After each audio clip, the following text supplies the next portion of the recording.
चलिए, स्वागत है आप सबका आज के इस वीडियो में, जिसमें हम लोग रीजनिंग के इस प्रश्न को देखेंगे। और यह प्रश्न कैलेंडर चैप्टर से लिया गया है। प्रश्न देखिए क्या है, और बहुत ही एक कमाल का प्रश्न है, छोटा सा है, आसानी से कर सकते हैं। लिखा है कि यदि x प्रथम 200 वर्षों का लीप ईयर हो तो आपसे पूछा गया है x माइनस 1 का मान कितना हो। तो सबसे पहले हमको x निकालना है, और x है क्या, तो x 200 वर्षों का लीप वर्ष है। तो आपको पता है कि लीप वर्ष निकालने के लिए हमको चाहिए कि यदि वर्ष में 4 से भाग लग जाए तो उस वर्ष को हम लीप वर्ष करते हैं। तो ये ऐसे वर्ष को हम सामान्य वर्ष करते हैं।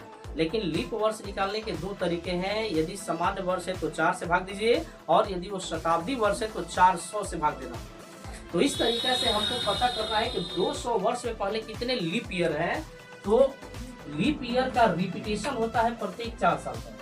तो 200 वर्षों में कितने लीप ईयर होंगे, तो 4 से यदि आप भाग करते हैं तो आपका कंप्लीट पूर्णांक आता है 50।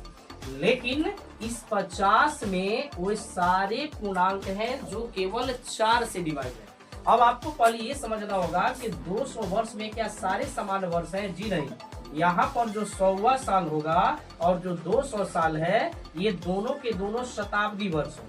कैसा वर्ष है? शताब्दी वर्ष। और शताब्दी वर्ष को लीप ईयर जानने के लिए आपको 400 से भाग उसमें करना होगा। तो 400 से भाग ना 100 में लगेगा ना ही 200 में। इसका मतलब है कि प्रथम 200 साल में ये 100वां साल और 200वां साल, ये दोनों लीप वर्ष नहीं है। इसका मतलब कि जो टोटल पूर्णांक आपका 50 आया है, इसमें से ये 2 साल घटा दीजिए, तब रिजल्ट हमारा कितना आ गया?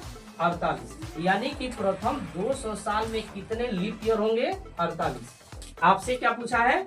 x माइनस 1 का मान। यही मान आपका एग्जैक्टली हो गया x का। इसलिए हमसे पूछा है x माइनस 1, यानी कि 48 में से आपको 1 घटा देनी है। इस प्रश्न का सही आंसर होगा 47। तो इस तरीके से इस रीजनिंग के प्रश्न को बना सकते हैं। मिलते हैं अगले वीडियो में। जय।